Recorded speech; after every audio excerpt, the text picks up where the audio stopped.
સચિન જાડેજા વિસ્તારમાં 16 દિવસ પહેલા મળી આવેલી હત્યા કરેલી અજાણી મહિલાની લાશનો ભેદ ડીસીબી ઉકેલી કાઢી ક્રૂર રીતે હત્યા કરનાર આરોપીને પકડી પાડ્યો છે।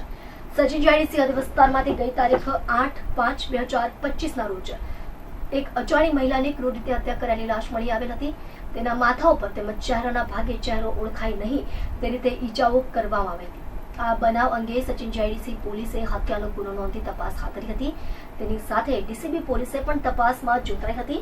સુરત શહેર ક્રાઇમ બ્રાન્ચના પોલીસે અલગ અલગ ટીમો બનાવી આશરે 500 જેટલા સીસીટીવી કેમેરા ચેક કરી હત્યાનો ભેદ ઉકેલી કાઢવા માટે કવાયત હાથ ધરી હતી। તે દરમિયાન સીસીટીવી ફૂટેજ તેમજ બાતમીદારો થકી માહિતી મેળવવાની દિશામાં પોલીસે કામગીરી કરી હતી, જેમાં પોલીસને અજાણી મહિલાની ઓળખ કરવામાં સફળતા મળી હતી।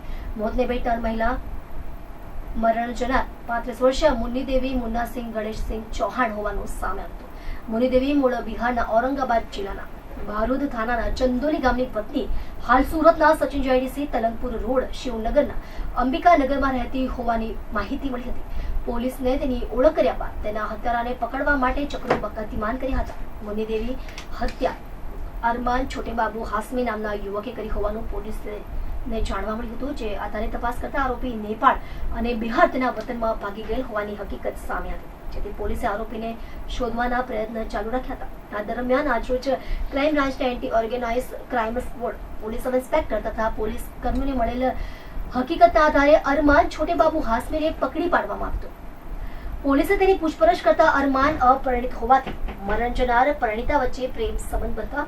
તેઓ બંને જણાઓ અલગ ભાડેથી રૂમ રાખીને રહેતા હોવાથી મુન્ની દેવીને તેના પ્રેમી ઉપર અવારનવાર શક વહેમ કરી લડાઈ ઝઘડો કરતી હતી, જેથી રોજે રોજના ઝઘડાઓથી કંટાળીને અરમાને તેનું કાસળ કાઢી નાખવા માટે સચિન જાડેજા રામેશ્વર કોલોની કલરટેક્સ પાસે ચાડી જાખરાવાળા રોડ ઉપર એકાંતમાં લઈ ગયો હતો। ત્યારબાદ અરમાને તેની પાસેના લોખંડના સળિયા વડે મુન્ની દેવીના માથાના પાછળના ભાગે તથા માથાના આગળના ભાગે પ્રહાર કરી માર મારી ગંભીર ઈજાઓ કરી મોતને ઘાટ ઉતારીને ભાગી છૂટ્યો હતો, જેની લાશ સચિન જાડેજા પોલીસ સ્ટેશન હદ વિસ્તારમાં બિનવારસી હાલતમાં મળી આવી હતી। હાલ સચિન જાડેજા પોલીસે આરોપીનો કબજો લઈ તપાસ હાથ ધરી છે। પોલીસે ₹80,000ની મોપેડ કબજે કરી છે। ગઈ તારીખ 8મી મેના રોજ એક સચિન જાડેજા હદમાં એક મહિલાની લાશ મળી આવી હતી, જે ડેડ બોડી અનઆઇડેન્ટિફાઈ હતી અને એના માથામાં ઇન્જરી હતી। પીએમ દરમિયાન એમની હત્યા થઈ હોવાનું જાણવામાં આવ્યું હતું, જે બાબતે સચિન જાડેજા પોલીસ સ્ટેશનમાં ગુનો દાખલ કરવામાં આવ્યો હતો। અનડિટેક વનશોધાયેલો મર્ડરનો ગુનો હોય, જેથી ક્રાઇમ બ્રાન્ચ અને અલગ અલગ ટીમો બનાવીને કામમાં હતા। દરમિયાનમાં ક્રાઇમ બ્રાન્ચના પોલીસ ઇન્સ્પેક્ટર આરઆઈ જાડેજાને બાતમી મળેલ કે આજે મરણ જનાર સ્ત્રી છે એનું નામ મુન્ની દેવી વાઇફ ઓફ મુન્નાસિંહ ગણેશસિંહ ચૌહાણ છે અને એ સચિન જાડેજા વિસ્તારમાં રહે છે। મૂળ તે ઔરંગાબાદ બારૂદ જિલ્લાની રહેવાસી છે, જે અને ઘણા વર્ષોથી સચિન જાડેજામાં રહે છે। એને એક કિસમ અરમાન છોટેબાબુ હાસમી સાથે રિલેશનશિપમાં હતી અને બંને સાથે ઘણીવાર રહેતા હતા અને તેના હસબન્ડ સાથે પણ રહેતી હતી અને અવારનવાર આ બંને વચ્ચે ઝઘડા પણ થતા હતા। આ પ્રેમ પ્રકરણમાં જે મુન્ની દેવી જેનું મર્ડર થયું એ અરમાન છોટેબાબુ હાસમી ઉપર શંકા રાખીને બંને વચ્ચે ઝઘડા થતા હતા અને 8મી તારીખે બંને વચ્ચે ઝઘડો થયા પછી બહાર જમવા ગયા અને ત્યાં જેમાં પછી એને મર્ડર કરી અને પાઇપથી ભાગી ગયો હતો।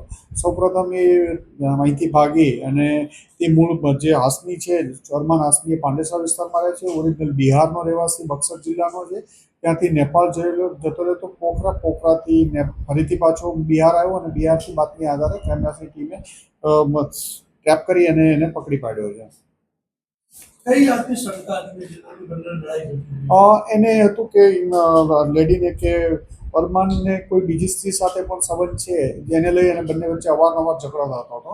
એના હિસાબથી બંને વચ્ચે આ ઝઘડાના હિસાબે આને કંટાળીને એનું મર્ડર કરી દીધું। 2 વર્ષથી ઉપરથી રિલેશનશિપ હતા।